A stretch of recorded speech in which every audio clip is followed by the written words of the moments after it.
j'espère que vous allez bien. Ça fait hyper longtemps, j'ai l'impression, qu'on n'a pas fait un épisode ensemble, genre juste vous et moi. Et du coup, je suis trop contente de vous retrouver aujourd'hui pour un nouvel épisode solo. Ça fait un moment que j'avais envie de parler de ce sujet, mais j'ai pas encore eu le temps, enfin pris le temps surtout, de vous en parler. Et je me suis dit, pourquoi pas le faire aujourd'hui.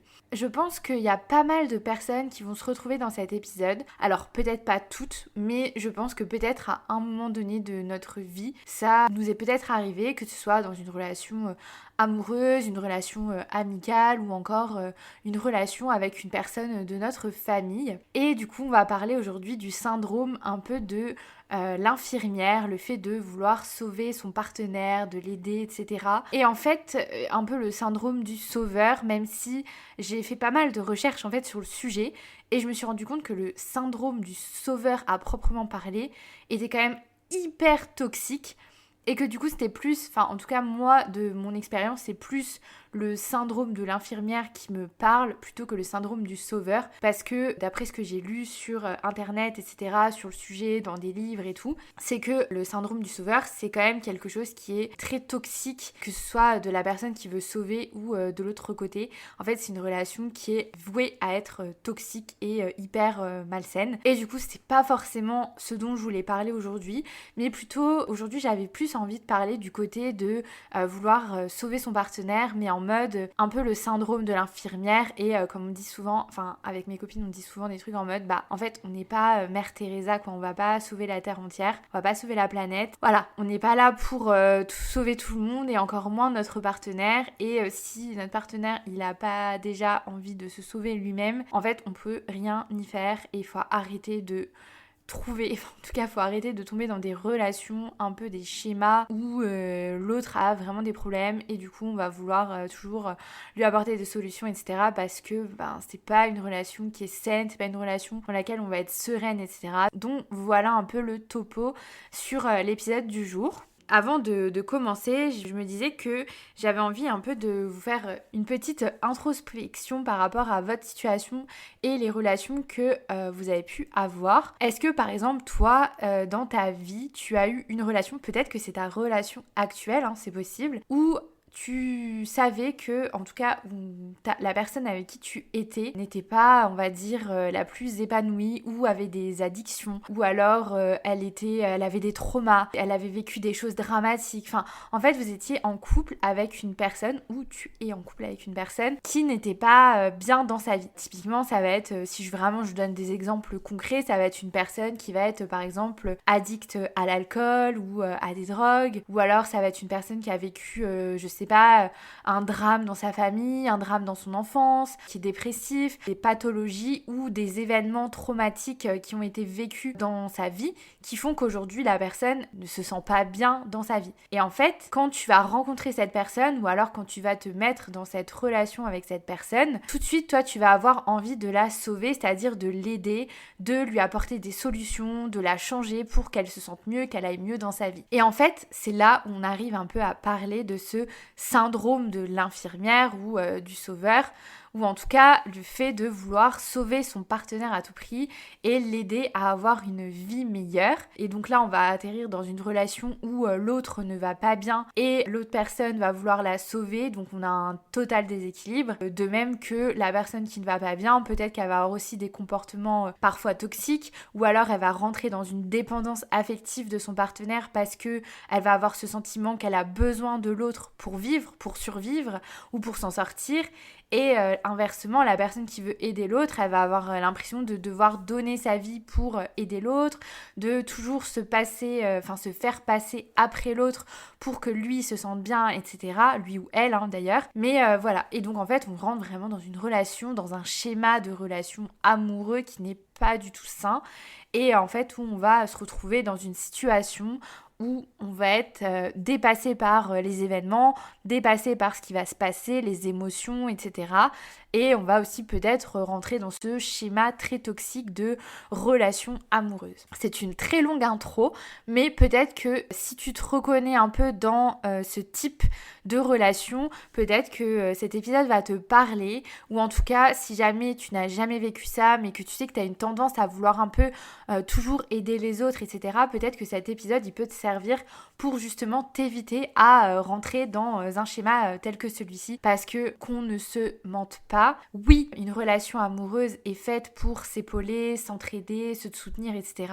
Mais non, une relation amoureuse n'est pas faite pour devenir en fait le sauveur de son partenaire et l'aider à tout prix à avoir une vie meilleure, à se sentir bien dans sa tête, etc. Parce que, qu'on se le dise, quoi qu'il se passe, vous n'êtes pas responsable du bonheur de l'autre, tu n'es pas responsable du bonheur de ton partenaire. Bien évidemment, tu peux y contribuer, mais si déjà de base, la personne ne se sent pas bien dans sa vie, a des addictions, etc., c'est pas toi qui va l'aider à s'en sortir. Tu peux l'aider à faire des actions pour s'en sortir, mais ce n'est pas toi qui va le faire changer, tout simplement. Du coup, d'où ça peut venir un peu ce schéma un peu de vouloir sauver l'autre. Souvent, ce syndrome vient de blessures de l'enfance ou de choses qu'on a vécues pendant l'enfance et qui ont fait que on avait un peu cette tendance à vouloir sauver la personne ou les personnes qui nous entourent. Typiquement, moi, c'est un peu de là que vient ce syndrome-là de l'infirmière que j'ai vécu. Aujourd'hui, je n'ai plus du tout ce syndrome, ou en tout cas, j'ai extrêmement travaillé dessus, ce qui fait que c'est plus du tout quelque chose d'omniprésent dans mes relations, que ce soit amicales, familiales ou même relationnelles, donc en amour. Avant, c'était totalement omniprésent dans ma vie, c'est-à-dire que j'avais envie de sauver la terre entière. Pas trop dans mes relations amoureuses au final, j'ai eu ce schéma-là réellement dans une seule de mes relations, mais moi j'avais vraiment ce truc de vouloir sauver tout le monde, que ce soit mes sœurs, que ce soit ma mère, que ce soit mes amis, etc. En fait, dès que j'avais quelqu'un dans mon entourage pour qui je tenais réellement, et ben en fait j'avais un peu ce truc de je voulais que tout le monde aille bien, que tout le monde se sente bien, heureux dans sa vie. Dès qu'il y avait un problème, je voulais absolument trouver des solutions, apporter de l'aide, etc. Et en fait je me suis rendu compte que ça me prenait une énergie considérable et que des fois, les gens, ils n'avaient pas forcément besoin de mon aide, enfin, ils n'attendaient pas forcément une solution de ma part, et que de deux, même si les gens vivent des choses difficiles, en fait, c'est pas à moi de faire en sorte qu'ils se sentent bien. Je sais pas comment expliquer, mais je peux les aider, je peux être là à l'écoute, etc. Mais c'est pas à moi de leur trouver des solutions. Mais c'est un peu comme ça que je fonctionnais à l'époque. C'est dès qu'il y avait un problème, j'étais la première à qui on allait se confier, la première qu'on allait appeler, etc. Et j'adore quand mes amis se confient à moi, qu'elles m'appellent et tout.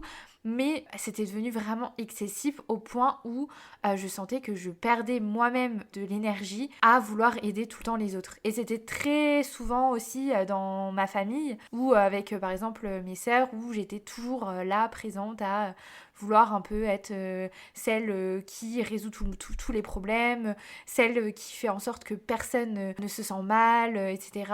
Et quitte à prendre en fait le mal des autres pour moi. Et en fait, je sais pas trop comment j'ai eu ce déclic. J'avoue, je pense que c'était une accumulation de plein de choses qui sont passées dans ma vie ces dernières années qui ont fait que, en fait, je me suis dit, mais arrête de vouloir tout le temps aider les autres. Déjà, commence par t'aider toi-même, régler tes trucs et arrête de vouloir aller toujours donner des solutions. C'était un peu le truc que j'avais dans ma tête, j'avais l'impression qu'au final, j'étais utile qu'à ça, que à être là quand il y a des problèmes. Et du coup, quand tout va bien, j'ai eu un peu ce sentiment-là de me dire, au final, quand tout va bien, j'ai pas de nouvelles, mais par contre, le jour où ça va pas, on m'appelle. Et du coup, je me suis dit, c'est pas trop ça que j'ai envie d'une amitié ou d'une relation amoureuse ou d'une relation dans ma famille, etc. Mais j'ai vraiment envie d'être là dans tous les moments, qu'on me contacte ou qu'on m'envoie des messages, pas que quand il y a un problème, quoi. Et du coup, je me suis dit, en fait, est-ce que je suis vraiment cette personne qui est appréciée pour qui elle est ou qui est juste utile parce qu'on sait qu'elle va donner de bons conseils. Bien évidemment, j'adore donner des conseils et j'adore ça et je pense que ça fait partie de ma personnalité, mais pas à l'extrême dans le sens où c'est bon. Je suis pas Mère Teresa, comme je disais au début de l'épisode, et je peux pas sauver la planète et du coup, à un moment donné, oui, je suis là pour mes proches, oui, je suis là pour les écouter, leur donner des conseils s'ils m'en demandent, mais je vais pas être là à vouloir sauver la planète, à leur dire, écoute, là, t'es pas dans ta bonne relation, il faut que tu quittes, il faut machin. En fait, laisse les gens faire leurs erreurs aussi et faire leur vie, quoi, tout simplement. Donc il y a un peu ce truc-là qui vient personnellement, moi, de mon enfance et on dit aussi souvent que ça vient de l'enfance, ce type de syndrome entre guillemets. Après, ça peut aussi venir du fait qu'on a une faible estime de soi, c'est-à-dire que on a l'impression que si on va pas aider les autres, et ben en fait personne ne nous aimera, et aussi que c'est un peu notre manière d'être aimé. C'est-à-dire que si on va aider les autres, on va nous aimer. Mais par contre, si on aide personne, qu'on n'est pas là pour eux et tout, bah les gens vont pas nous aimer parce que bah on est bon qu'à ça. Moi j'avais un peu le truc là aussi, je pense à l'époque, pas du tout aujourd'hui, mais je pense à l'époque, ouais, c'était plus mon truc de... surtout avec mes amis, quand j'étais plus jeune par exemple, c'était un peu le truc de j'ai besoin qu'elles aient besoin de moi parce que sinon, bah ça veut dire qu'elles m'aiment pas quoi. Enfin, je sais pas trop comment expliquer le truc, mais je pense que vous allez comprendre. Et ensuite, il y a aussi des fois en amour un peu cette croyance que on va sauver son partenaire, que l'amour guérit tout, toutes les moindres blessures, que voilà, grâce à nous, la personne elle va être heureuse, elle va nous aimer encore plus et tout. Alors que, spoiler alert, c'est totalement faux. Et pour avoir du coup vécu une relation où j'avais un peu ce syndrome de l'infirmière, ça n'a absolument rien changé, que je veuille aider mon partenaire ou pas. Dans tous les cas, si la personne ne veut pas s'aider elle-même, on n'arrivera à rien. Et enfin, il y a aussi ce truc de la peur de l'abandon qui peut un peu créer ce syndrome du sauveur, c'est-à-dire qu'on va tellement avoir l'impression que l'autre a besoin de nous, et même l'autre en fait, il va avoir cette impression qu'il a absolument besoin de nous, ce qui va faire que du coup, il va se créer une certaine dépendance affective. Et du coup, ça va être un élément positif, entre guillemets, pour notre peur de l'abandon, parce que quand on a peur de l'abandon, c'est en mode on a peur que l'autre parte de notre vie. Et du coup, bah, si l'autre a besoin de nous, inconsciemment, on va se dire cette personne ne partira pas. Et du coup, on va un peu entretenir ce truc de j'ai envie de la sauver, mais pas non plus à 100% parce que sinon, imaginons le jour où elle se sentira bien, bah elle aura peut-être plus besoin de nous et du coup elle nous aimera pas et du coup elle partira quoi. Et d'ailleurs, j'ai fait un épisode sur la peur de l'abandon, si jamais ça t'intéresse, il est disponible sur le podcast et je te parle vraiment en toute transparence de les pourquoi du comment de la peur de l'abandon, comment la détecter, comment s'en sortir, etc. Et du coup, je pense que si jamais tu es atteinte entre guillemets du syndrome de l'infirmière, peut-être que cet épisode t'aidera. Je me suis pas mal renseignée du coup sur le sujet pour pas dire de bêtises et j'ai fait une petite liste de tous les signes qui montrent qu'on est un peu dans ce schéma-là du syndrome de l'infirmière. Donc déjà, ça va être de vouloir se sentir responsable du bonheur des autres. Donc c'est un peu ce que je disais précédemment, mais on va avoir vraiment l'envie que tout le monde aille bien et du coup, on va se mettre de côté juste pour que les autres se sentent heureux. Moi, j'avais l'impression que j'étais vraiment responsable du bonheur des autres. Et du coup, bah, c'est un peu la même chose dans une relation amoureuse. Si, par exemple, notre partenaire, il est pas heureux, il se sent pas bien, etc., il va vivre des périodes un peu compliquées, et ben en fait, on va avoir ce sentiment de on est responsable de son bonheur. Donc, si il est pas heureux, c'est de notre faute, et du coup, on doit faire en sorte qu'il soit heureux. Sauf que ça ne fonctionne pas comme ça, et d'ailleurs, pour être aussi des fois dans ce rôle de la personne qui n'est pas très heureuse, je sais pertinemment par exemple que mon partenaire ne peut rien faire parce que ça vient de moi. Et du coup, j'attends pas une solution de sa part. Oui, j'attends une présence, un soutien comme toute personne dans une relation saine, mais j'attends pas de solution, j'attends pas qu'il me rende heureuse. Ou enfin, bien sûr que si, j'ai envie que notre relation me rende heureuse, mais je veux dire, les problèmes que j'ai intérieurement qui ne sont pas liés à notre relation, il ne peut rien y faire. Et en fait, c'est ça qu'il faut prendre conscience, c'est que on ne peut pas être responsable du bonheur de l'autre.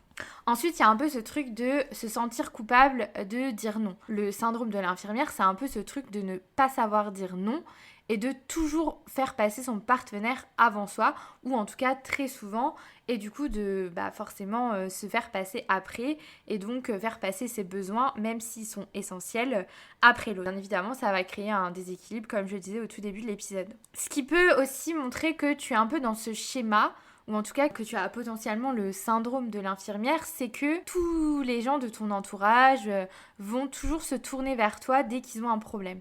Est-ce que tu vois, t'as un peu genre, pas le téléphone rose du coup, mais c'est un peu le même style de, mais du coup des problèmes.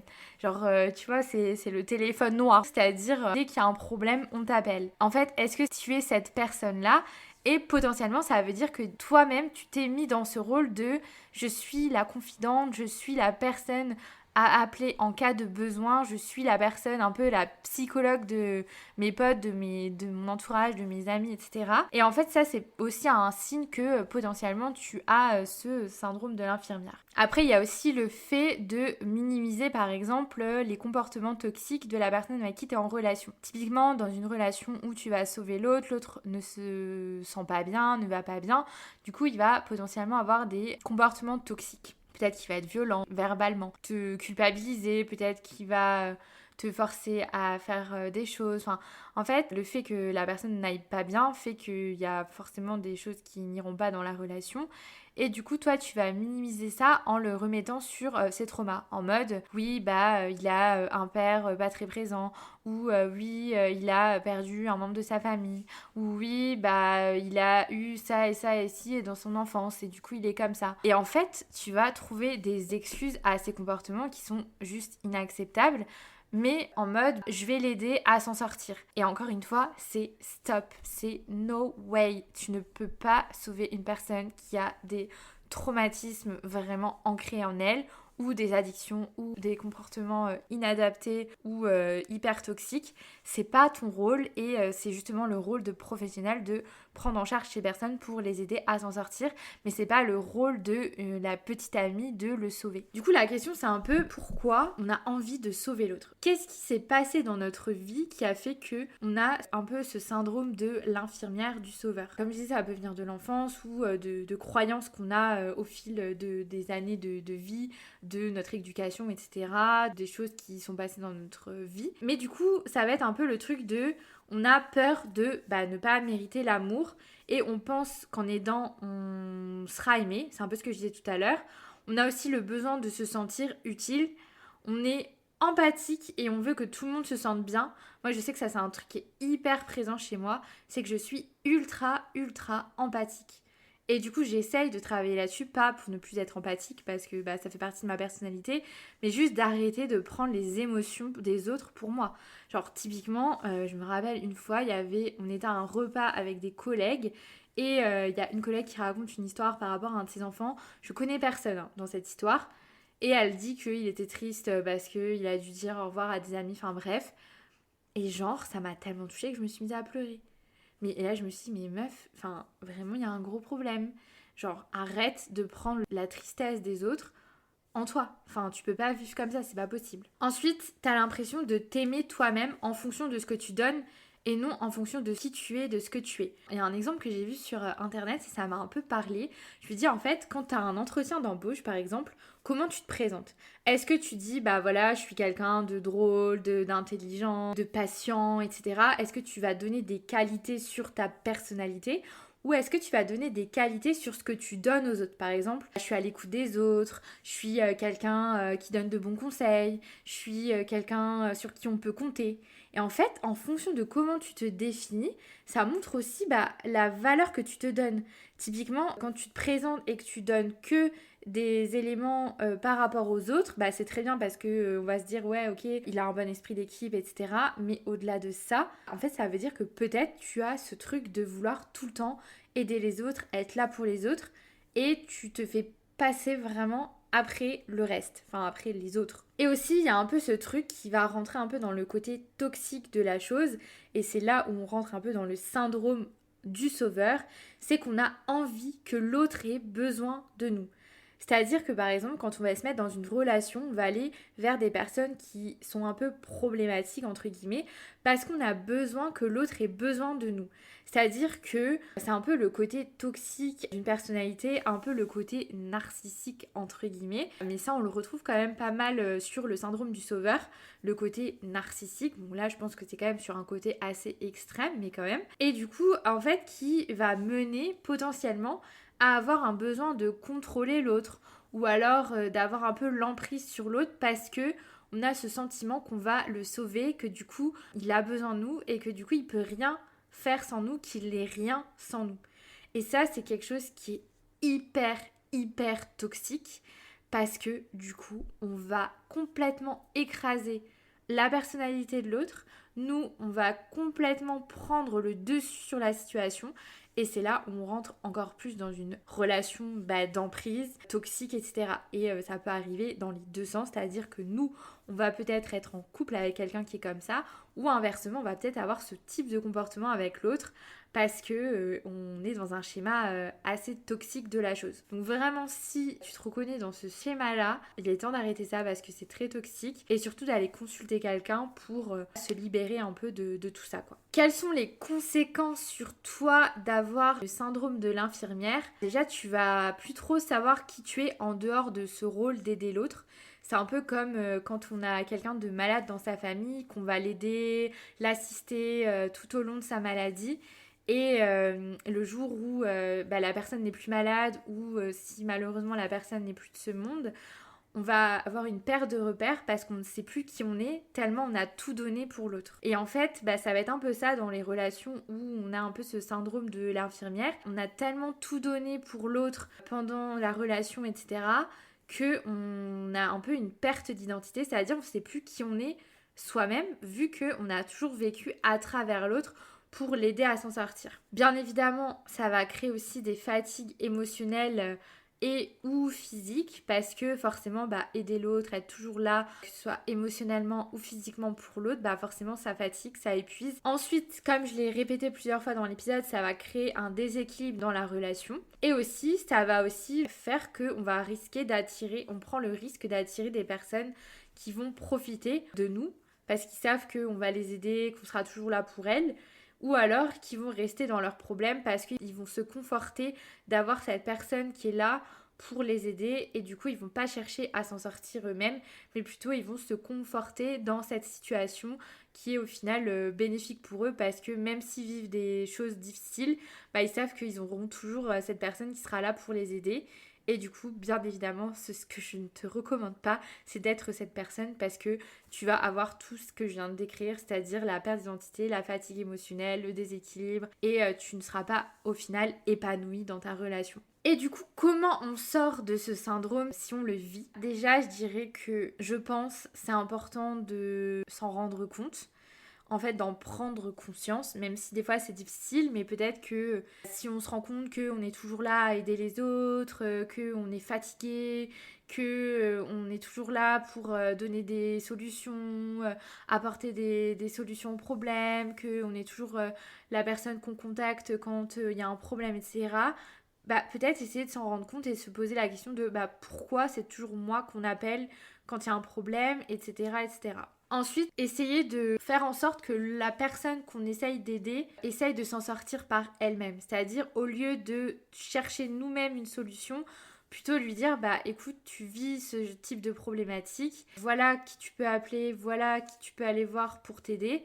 Mais ne pas chercher à être cette personne qui aide, mais plutôt lui donner le conseil, lui donner la clé pour aller se faire aider, mais pas être cette personne qui va faire des consultations gratuites de psychologie, sachant qu'elle n'est pas psychologue, par exemple. Donc un peu redonner, c'est un peu le truc de redonner la responsabilité des problèmes à l'autre, enfin à la personne, plutôt que les prendre pour soi. Ensuite, travailler toujours sur l'amour de soi, l'estime de soi, sa confiance en soi. C'est un travail qui prend du temps, mais bien évidemment, plus on va prendre confiance en soi, plus notre estime de soi va remonter. Moins on aura besoin de la validation des autres pour se sentir aimé, exister. Et du coup, moins on aura ce besoin d'aider les autres pour avoir ce sentiment qu'on est aimé que grâce à ça, mais plutôt qu'on est bien aimé pour qui on est, pour notre personnalité, pour tout ce qu'on apporte au global dans une relation et non pas seulement quand on a du négatif dans la relation et qu'on va apporter que des solutions. Ensuite, ce que je dis souvent, et je pense que ça c'est quelque chose qui est hyper important, et moi c'est ce que j'ai fait inconsciemment ou consciemment, je ne sais pas, mais c'est de poser des limites. C'est-à-dire que à un moment donné, stop. C'est-à-dire que si une personne, ou si votre chéri, ou si votre ex, ou si votre ami, votre mère, sœur, frère, peu importe, vous contacte tout le temps quand il y a un problème et que sinon vous n'avez jamais de nouvelles, essayez de poser vos limites. C'est-à-dire arrêtez de toujours donner énormément à l'autre si derrière, il y a un peu rien en retour. Et aussi, surtout, de poser des limites claires, c'est-à-dire, écoute, j'ai conscience que tu vis une période difficile, mais par contre, je ne peux rien faire pour toi. ou en tout cas je suis pas là tout le temps à vouloir régler tes problèmes, etc. J'espère que tu vas t'en sortir, voilà ce que tu peux faire pour t'en sortir, mais c'est pas moi qui va te sauver. Alors, bien évidemment, je dis pas que vous ne devez jamais être là pour vos amis, pour votre famille ou votre compagnon, pas du tout. Mais ce que je dis, c'est quand ça devient vraiment extrême, c'est-à-dire quand ça devient un peu le schéma de la relation, c'est-à-dire que la personne vous contacte que quand elle a un problème, la personne vous la voyez que quand ça va pas, etc. Mais le reste du temps, vous avez zéro nouvelle. En fait, c'est plus ça le truc. Ou alors votre compagnon, il a toujours un truc qui va pas, il y a toujours un problème quelque part, et du coup, vous êtes constamment à devoir l'aider. Si c'est pas un problème avec le travail, ça va être un problème avec sa famille. Si c'est pas un problème avec sa famille, ça va être un problème avec lui. Enfin, il y a toujours un truc qui va pas, et du coup, à un moment donné, stop en fait. C'est à vous de poser des limites en disant, écoute, je comprends que tu as des problèmes, je comprends que ce que tu vis c'est compliqué, mais je ne suis pas ta psychologue, je ne peux pas te sauver, je suis pas ton infirmière, tout simplement. Et bien évidemment, se faire accompagner, ça peut aller dans les deux sens, c'est-à-dire la personne qui a ce syndrome de l'infirmière ou la personne qui vit ces problématiques, parce que dans tous les cas, les deux auront besoin de se faire accompagner à un moment donné. C'est ce que je dis toujours, enfin franchement moi je suis la première à recommander d'aller voir un psychologue, un thérapeute, une sophrologue, une kinésiologue, enfin franchement qui vous voulez, mais quelqu'un qui peut être là pour vous aider à régler vos problématiques. Si c'est des problèmes d'addiction d'une personne, voilà, d'aller se faire peut-être une cure. Si c'est des problèmes de dépression, aller se faire aider. Si c'est des problèmes je sais pas, enfin franchement il y a plein de choses qui peuvent exister, mais du coup il y a toujours des solutions qui sont extérieures à nous et qui peuvent nous soulager et aussi qui vont sûrement améliorer la relation. Donc voilà, c'est mon conseil, c'est mon dernier conseil, de se faire accompagner par des professionnels, parce que je dirais que c'est pour ça que ça existe, c'est la base en fait, de consulter quelqu'un quand on a un problème qui est spécialisé dans cette thématique. Ça aidera la personne qui ne va pas bien, ça aidera la personne qui a envie de la sauver. Et surtout, ça aidera votre relation parce que vous allez vous sentir soulagé de ne plus toujours être la personne qui doit trouver des solutions, la personne qui doit aider, etc. etc. Donc voilà, j'espère que cet épisode t'aura plu, que ça t'aura donné quelques clés pour déjà peut-être réaliser que tu as un peu ce syndrome de l'infirmière, ou alors que tu as vécu un schéma comme ça mais que tu as réussi à t'en sortir, ou alors que tu as peur de répéter un schéma comme celui-là parce que tu l'as déjà vécu et que du coup t'as pas envie de le répéter. En tout cas, sache une chose, c'est que c'est pas quelque chose qui est définitif, c'est-à-dire que ça peut évoluer. J'en suis la preuve parce que moi vraiment j'ai beaucoup moins ce truc de vouloir sauver à tout prix la terre entière, alors que avant je l'avais extrêmement, enfin depuis toujours, même depuis ma tendre enfance, j'ai ça. Parfois, je dirais que prendre un peu de recul, ça fait du bien, souffler, être un peu moins disponible. Enfin moi je sais que de partir à l'étranger, ça m'a beaucoup aidé. Donc je recommande pas forcément de faire ça pour s'en sortir, mais je veux dire que des fois prendre du recul, de prendre un peu ses distances, ça peut faire du bien, parce que on va avoir un peu ce détachement et ce truc de se dire la personne s'en sort très bien sans moi, donc elle a pas forcément toujours besoin que je sois là, et moi j'aimerais bien être là pour elle dans des moments positifs comme négatifs bien évidemment, mais pas toujours à être là à faire sa psychologue, alors que c'est pas mon rôle. Et moi aussi j'ai des problèmes à régler, moi aussi j'ai des choses qui m'arrivent dans ma vie qui sont pas cool. Et des moments, j'ai plus besoin d'être entourée de personnes positives que de toujours être là pour les autres, alors que parfois c'est moi qui ai aussi besoin d'être aidée, d'être épaulée en tout cas. Donc voilà, ce que je dirais pour finir, c'est qu'on mérite tous d'être dans des relations qui sont saines et qui sont équilibrées, que bien évidemment c'est hyper important de soutenir les siens, soutenir son entourage, d'être là pour eux, mais on ne peut pas non plus aller dans l'extrême et de vouloir sauver tout le monde, de vouloir que tout le monde soit heureux tout le temps. C'est pas possible et on n'a pas le contrôle du bonheur des autres, ce que je disais tout à l'heure. Donc voilà, déjà sois heureux toi-même, essaye de faire en sorte de toujours te sentir bien, ou en tout cas de t'apporter de l'amour, du bien-être, etc.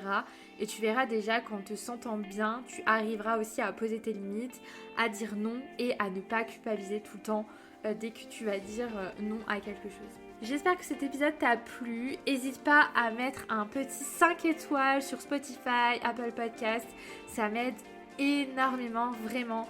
Genre extrêmement, donc n'hésite pas à le faire si t'as écouté cet épisode jusqu'au bout. On se dit à très vite dans un nouvel épisode et je te fais des gros bisous.